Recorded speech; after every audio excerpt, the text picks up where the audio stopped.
The Holy Gospel according to St. Luke, the 6th chapter. He, Jesus, came down with them and stood on a level place, with a great crowd of his disciples and a great multitude of people from all Judea, Jerusalem, and the coast of Tyre and Sidon. They had come to hear him and to be healed of their diseases. And those who were troubled with unclean spirits were cured.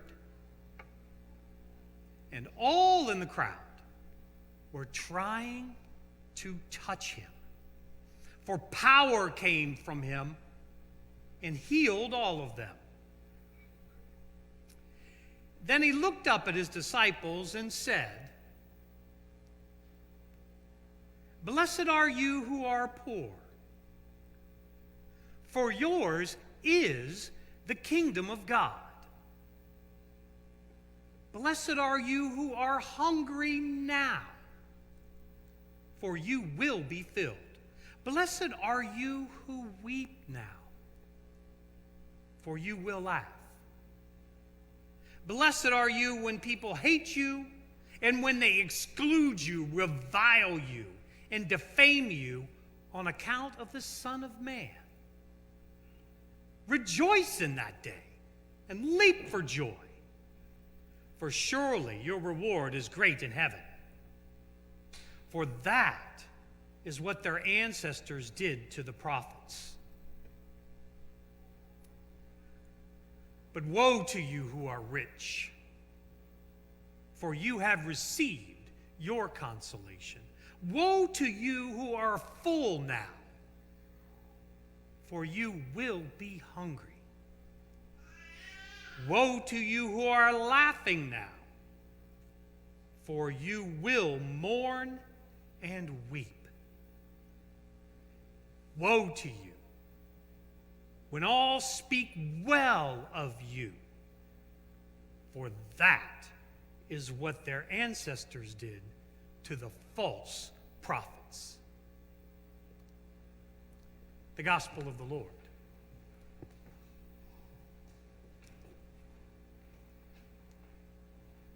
Was it something I said?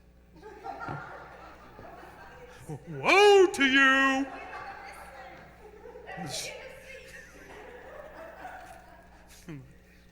Something I said.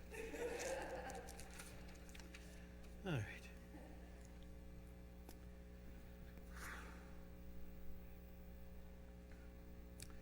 Welcome to ELC flight number 2022 to destinations who knows where,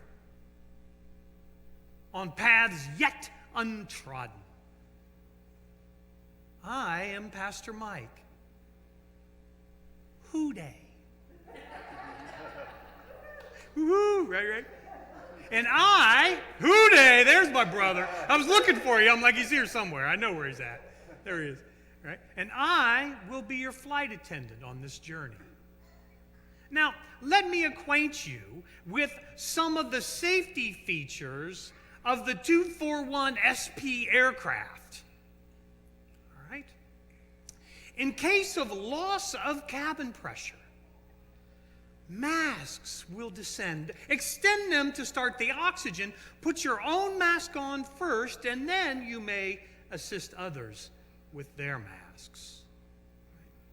In case of loss of power, lighted strips will illumine the exits.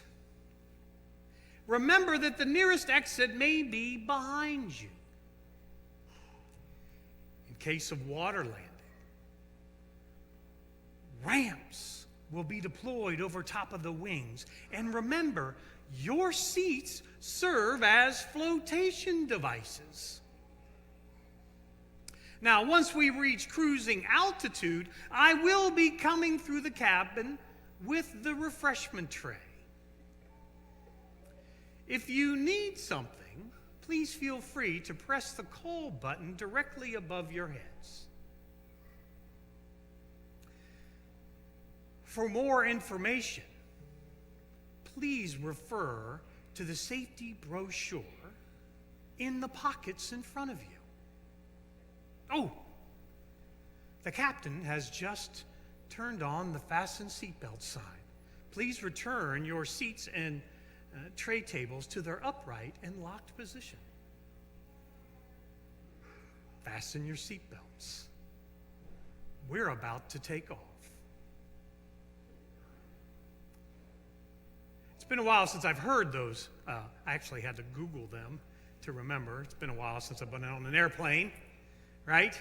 But they're the safety things, right? And they do it on every single flight. Every flight. When you start, right, the flight attendants get up and they say that, right? And it's for our safety as we begin a journey. Now, I have to admit, I'm usually, you're trying to make your space on the elbow pad, right? Spread your wings, right? Or you try to, give the person who's got the seat already laid back into your lap, so you're trying to get set, and I usually don't pay attention. But I know I should, right? Because they're important as you begin a journey. I think Jesus should have used those safety precautions when he gave this teaching to his disciples. What we have today are the Beatitudes as we find them in the Gospel of Luke. Right? Notice they're different from how we tend to hear them from the Gospel of Matthew. Right? In Matthew, they begin, this is in Matthew, it's chapter 5, verses 1 through 12. You can fact check me here if you want, right? Right? And it begins what we know as the Sermon on the Mount. See, you're better than 8 o'clock. They didn't know that. Right? Sermon on the Mount. Here in Luke, what do we have? We have Jesus comes what? Down on a level plain. In Luke, it's known as the Sermon on the Plain. Matthew, it's 3 chapters, Sermon on the Mount. Luke, it's half a chapter. And notice they're very different. For Matthew, it seems to be much more spiritual. Blessed are the poor in spirit, for theirs is the kingdom of heaven. In Luke, we just have, blessed are the poor. For real. Right here and now. Blessed are the hungry, right here, right now. Blessed are those who mourn today. Not in some great distant by and by. Right now. And then Luke has on Jesus' lips these what? Woe to you who walk away from me when not know. That was, right? These woes. They don't appear in Matthew. What Jesus is saying to his disciples, notice. He turns to his disciples, it says, and says these things. Not to the people who've come. He turns to the faithful and gives these instructions. And he says, the world is about to turn upside down. Those on the top will be on the bottom. Those on the bottom will be on the top. It is going to have this great reversal. So he should have said, fasten your seatbelts. But he didn't. Right? But this isn't the only time Jesus says this. He says this all the time. How many times do you hear, first shall be last, last shall be first? Right? Those who have will not. He's continually saying the world is going to turn upside down. In fact, he's saying what his mother said 5 chapters earlier. Right? Remember back to Advent. We had the Magnificat, Mary's song, where Mary says, the birth of this child, the world is going to turn upside down. Mary was just saying what Hannah said in Samuel way at the very beginning of the book. Hannah was just saying what the prophets said all the time. And in fact, they're all saying what God has been saying from the very beginning of creation all the way through the book to the end of the book of Revelation. During Lent, we're doing the bishop study. He's not here, but because Pastor or Deacon Kevin said we were going to do the bishop study at Lent, I said, okay. Right? I follow orders. Right? And it's about the book of Revelation, focusing on the 21st chapter, one of my favorite chapters in all of Scripture, where God says, I will make all things new. And in fact, that's what God does at the very beginning of the book of Genesis with creation. Makes something new. And all the way in between, God is continually turning the world upside down. This book should have fasten seatbelt signs all the way through it. Right? And Jesus comes on the scene in the Gospel of Luke and says, fasten your seatbelts. Everything is about to change.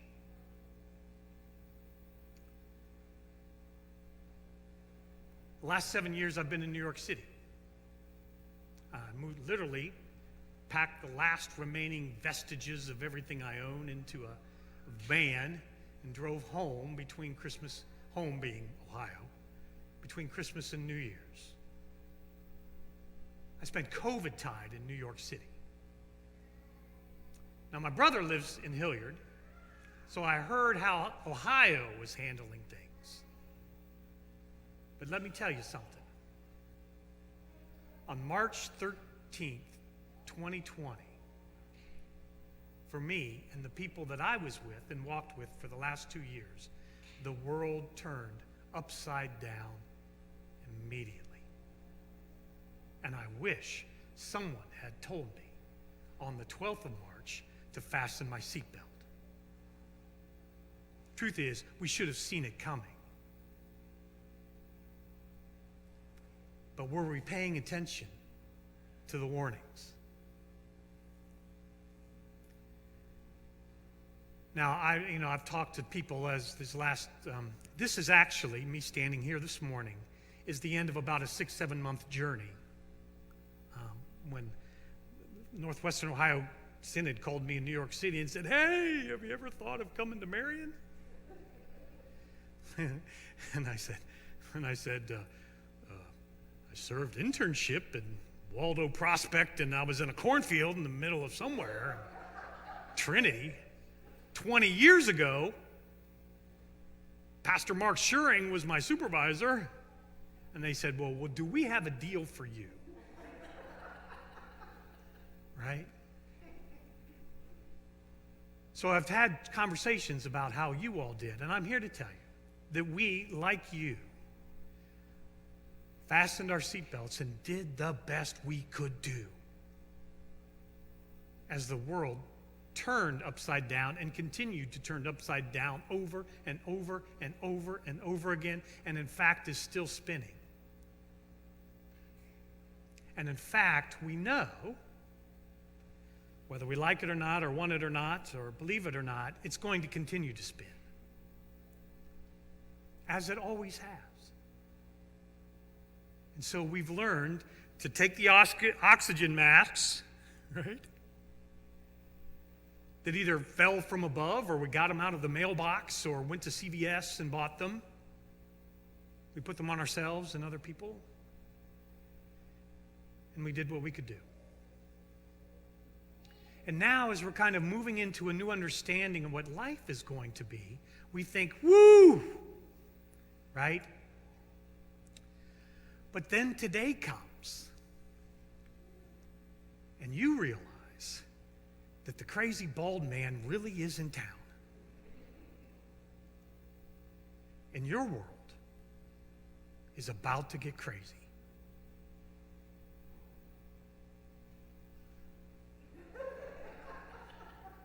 Testify. The back is going, oh, yeah. It's like, I've been with him for a week already. Trust me. Right? Right? Right? And I know you guys are anxious and a little fearful, some great trepidation, unsure, and you have a lot of questions. What is he going to do to us? He's going to change everything. What? Testify. You can say it out loud. Well, I'm here to tell you. Fasten your seatbelts. Right? But here's the thing. Let's be honest. It's just us. And maybe 1 million people on Facebook. Right? Here's how it's going to go. You see, I think we need to pay attention to how Jesus does things. Right? And for the vast majority of time in this space together on Sundays and Thursdays, I'm going to be preaching from right here. Why? Because I don't want to stand up here and have you feel like I am preaching at you, telling you what to do from above. I want you to know that you and I are on level ground and that we're in this together and that I'm not here to tell you what to do. I'm here to walk with you and guide you as we collectively together figure out what God is calling us to be, what God is calling us to do, and where God is calling us to go. And we will do that together equally on a level playing field, just like Jesus did. Right? Now, there's going to be times when maybe we lose, cabin pressure. And we remember from the masks, right? They come down and you put the mask on yourself before you put the mask on everybody else. You see, from the Sermon on the Mount, Jesus in chapter Matthew 7 says, remember to take the stuff out of your own eye first before we try to take the stuff out of the eyes of our neighbors. That's what the mask is trying to teach us, right? When we lose power, or power and control, right, and it seems dark, like it's not happening the way we want it to happen, right? Remember that the path will be lit, showing us the way, reminding us that we are not in power and control, that the one who provides the light is. Now, remember back to Christmas, John 1, right? We heard that the light is among us. A light no darkness can overcome. So we are called to what? Follow the light. Now, if something stirs us to need to talk to somebody else, right? We are reminded, Matthew 18 tells us, if we have an offense against a brother and sister in Christ, we are called to put down our offerings and what? Go be reconciled face to face, one-on-one with our brother and sister. And once we're reconciled, then we come back and make our offerings before God. That's what the whole call button is about. We're going to push the button. Christian behavior says how we respond is to go face to face. Now, I understand COVID being what COVID is, but we have a directory with phone numbers. That's how we're going to have to do things because we're in this together. Now, in a few minutes, the refreshment tray is going to come through the cabin. Right? With ultimate refills. Right? Free refills. Right? And we'll come through the cabin time and time again so that we can be nourished for this journey. So that we can be refreshed for this time together. So we can do the difficult task of following the light. Right? And when we don't know what to do, we take this safety brochure that's in our pockets in front of you, right? And we can remind ourselves of what we need to do, where we need to go, and how we need to do it. And so, I stand here today to remind you that I am not the one flying this plane. The bumper stickers all say, God is my co-pilot. Well, if God is your co-pilot, you are in the wrong seat. Right? Because who's piloting this plane is God. And the co-pilot is Christ. And the navigator is the Holy Spirit. Right? I'm just in the cabin with you, trusting they know where we're going. And they'll let us know. So even if we have or have not turned off our portable devices, God will communicate with us as we begin this journey together. And I'm excited to be... Oh, the captain has just turned on the fasten seatbelt sign. So fasten your seatbelts, brothers and sisters. It's going to be a heck of a ride.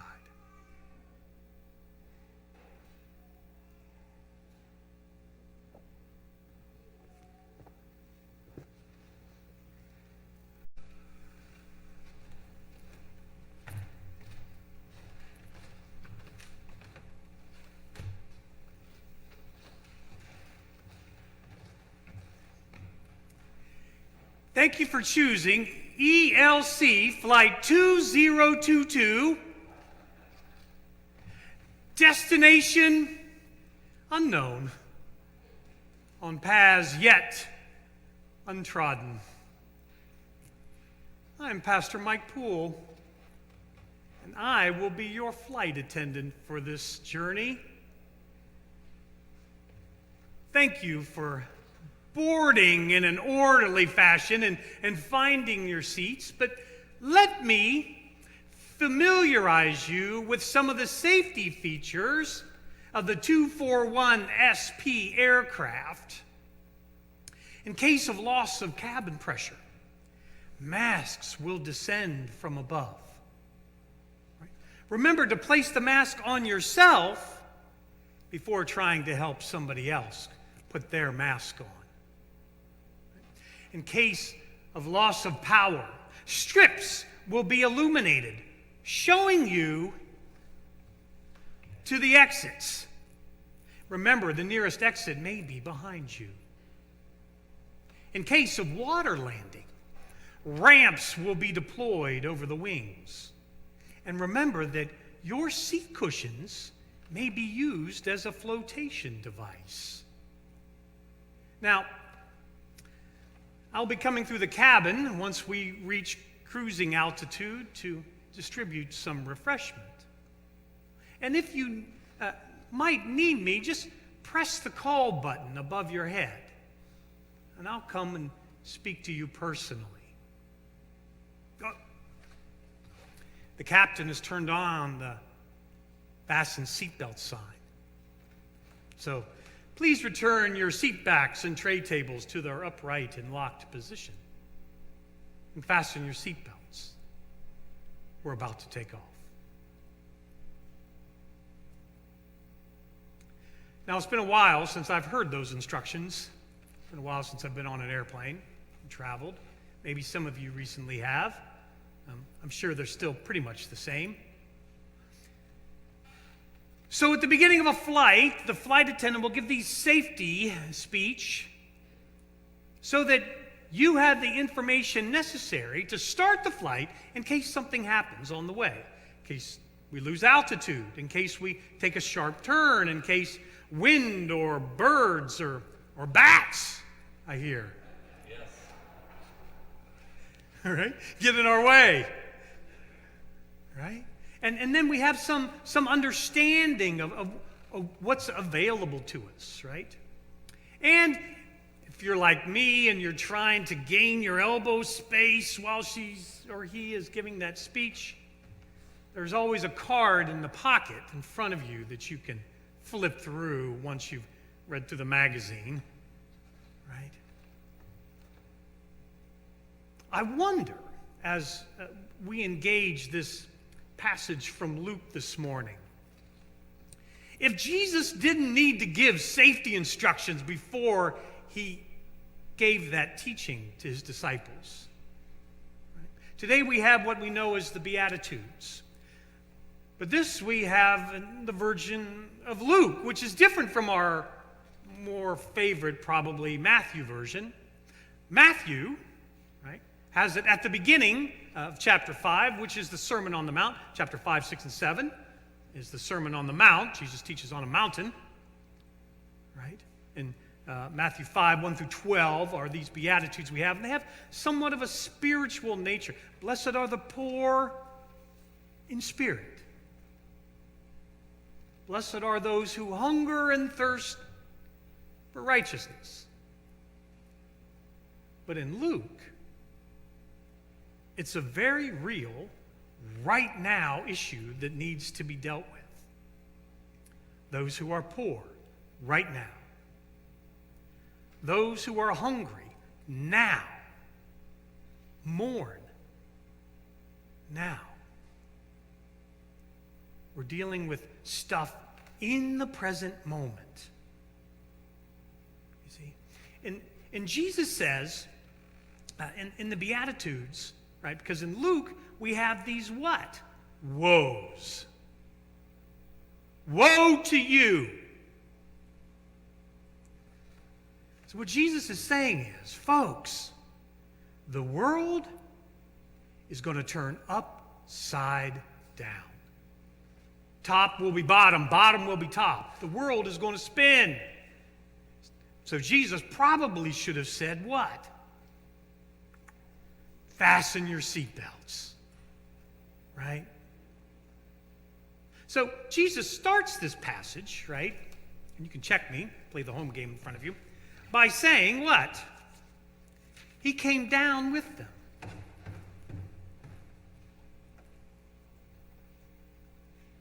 On a level place. And then he heals all of those who have come to him, right? But then he turns to who? His disciples. And it's to his disciples that he gives the Beatitudes. Not necessarily to the people who have gathered. To the faithful, he gives these Beatitudes. Blessings and woes. But he does it not from on the mountaintop like in Matthew. In Luke, he comes down on a level place. He is on their level. He gives them the sense that we're equals and we're in this together, this world turning upside down. Now, Jesus said the only place Jesus says the world is going to turn upside down, right? How many times in the red letters do you hear Jesus say, first shall be last, last shall be first? Those who have will have, those who don't, those, right? And in fact, Jesus is saying what his mother said 5 chapters before. Remember back to Advent? Mary has her song, Magnificat, where she says, when this baby is born, the world is going to turn upside down. So Mary probably should have said, fasten your seatbelt. But Mary said what Hannah said thousands of years before. We hear in Samuel, same thing, world upside down. Hannah said what all of the prophets said, the world's going to turn upside down. In fact, all of them said what God has said since the very beginning of creation in the book of Genesis, all the way through to the very end of time in the book of Revelation. Right? Now, we're going to do the Bishop's Lenten study this year in Lent. Why? Because Deacon Kevin said we were. And I showed up and yes, sir, because I follow orders. Not really, but that's okay, right? And it's on the book of Revelation. In fact, it's one of my favorite chapters of Scripture, the 21st chapter, where God says, I will make all things new. Change. So from the very beginning, God starts something new with creation, all the way through the story, to the end when we return to Eden. God will continually turn the world upside down. And so I think throughout this Bible, it should have said, fasten your seatbelt, fasten your seatbelt, fasten your seatbelt. Right? Some of you know, many of you know, maybe you looked it up. I moved back to Ohio the week between Christmas and New Year. I was in New York City for 7 years, the last 7 years. And I don't know about you, but on March 13th, 2020, my world was turned upside down. In fact, the last 2 years I've spent with people whose worlds were continually turning upside down. Lost my father to COVID. Lost my uncle to COVID. 7 colleagues. A lot of friends. And I wish I'd paid attention more to the safety briefing or the warnings that were coming, so I could have been ready to fasten my seatbelt for the last 2 years. Now, you all probably pay better attention in confirmation than I did, right? But I wish I would have. Now, we've talked, and in fact, today, this morning, is the end of about a 6 or 7 month journey that I've had to bring me here to you today. When the bishop's office called me and said, hey, have you ever heard of Marion, Ohio?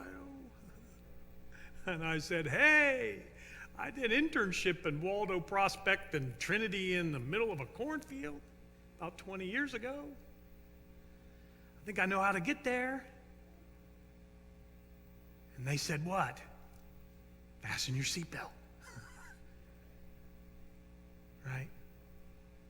So even as we've come through COVID and we think we're on the other side and things are looking better, right? Then today happens. And you get to realize what the staff has been dealing with for the last week. Right? The crazy bald man has hit town. Right? And I mean with a flash, with a flare. Right?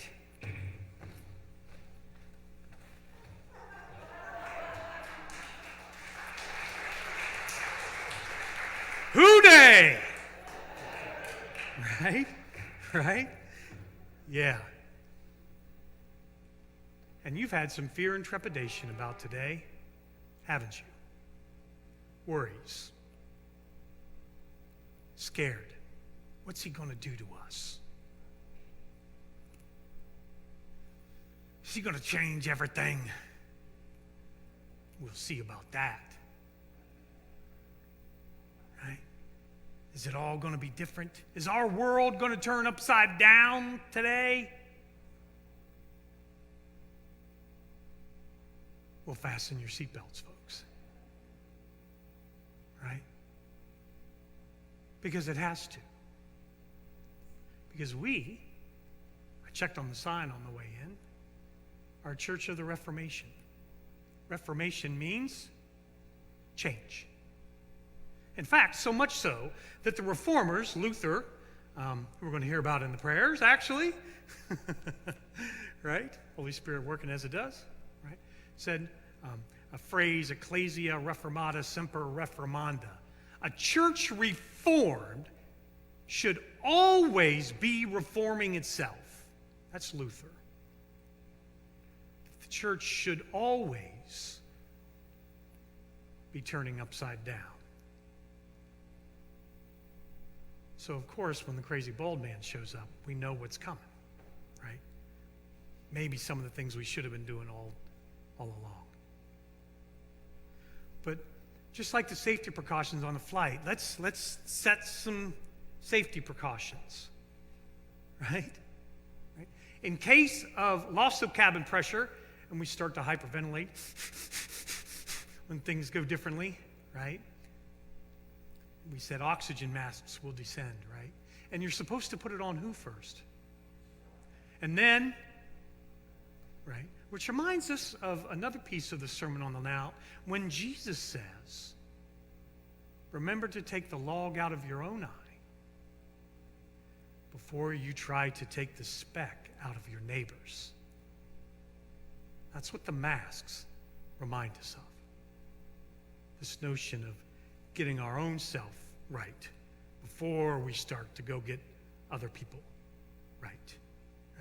And in case of loss of power, or power and control that we think we should have, and we don't, or whatever, right? We have a tendency to head for the what? Exits. I'm going to caution you to not. Why?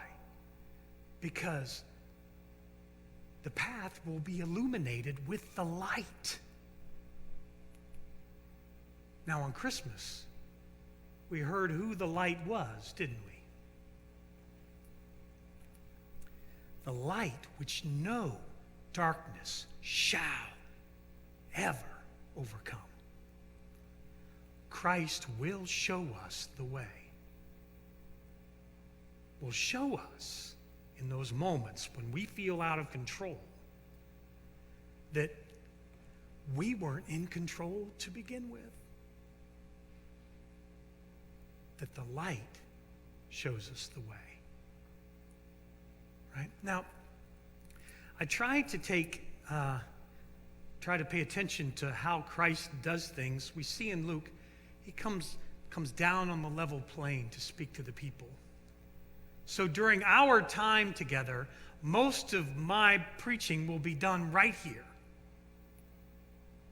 Because you see, I don't want you to feel like I'm standing up here telling you what to do from above. I want you to understand we are on the level. We are in this together, and I am just one of you. A traveler on a journey to places I don't know where. I don't have all the answers. I just got a lot of questions. Right? So I'm just want you to know we're in this together. Right? Because I'm not the one flying this plane. Right? God looks like Deacon Kevin, I'm sure. But God is flying this plane, right? If you've got a bumper sticker that says, God is my co-pilot, take it off. Because you are in the wrong seat. God is piloting this flight. Christ is God's co-pilot, and the navigator is the Holy Spirit. Thank you. You did better than the first two services. Right? And we're in this together. Now, if you feel those moments when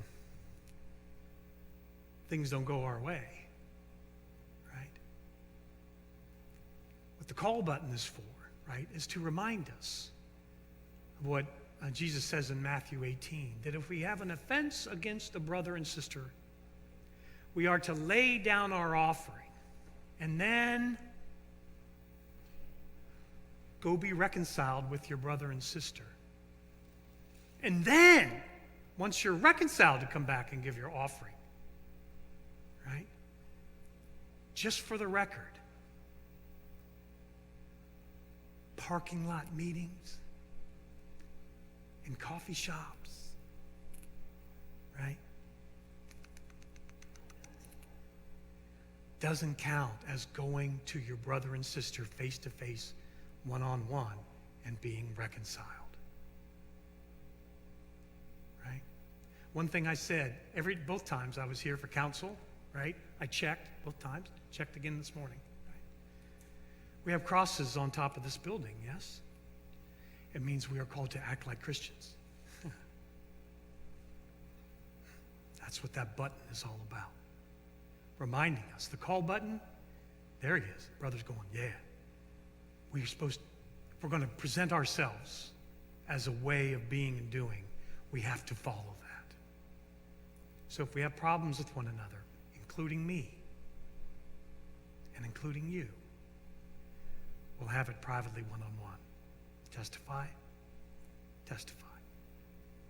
Right?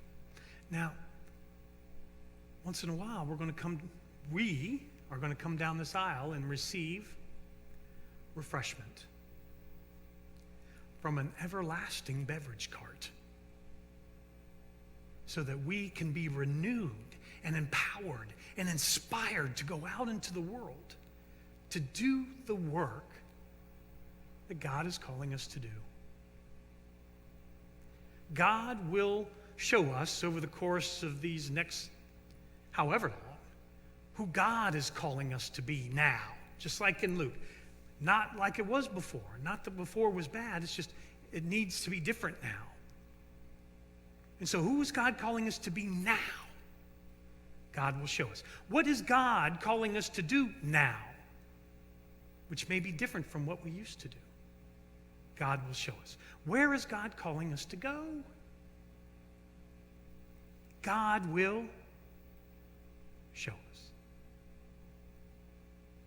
So, I am honored, privileged, and excited to be standing here this morning. Oh, the captain has turned on the fasten seatbelt sign. Fasten your seatbelts, brothers and sisters. It's about to be a heck of a ride.